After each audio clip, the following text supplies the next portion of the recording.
How complicated of a process is getting an FFL? And do I need to have a federal firearms license to take AGI's courses?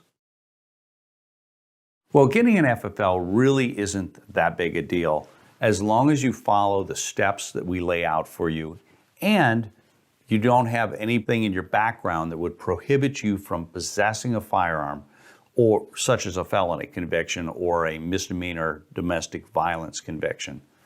So as long as your record is clean, you can get a federal firearms license even working from your home. What you need to have is local license, a local business license, then you apply for your federal firearms license, and they're not expensive and they only take about 90 days to get.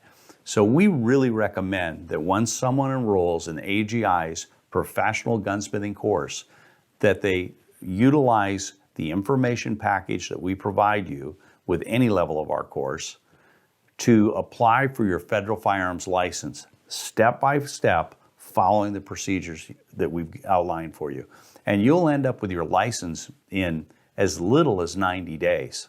So by applying for your license early on, that means you'll be able to take in some work, do a little bit of gunsmithing along the way as you're learning. Also, you'll be able to buy in parts and firearms and ammunition at dealer prices. And there's many other benefits of having a federal firearms license. And again, as a professional gunsmithing student, you'll have all the information you need right there in the packet.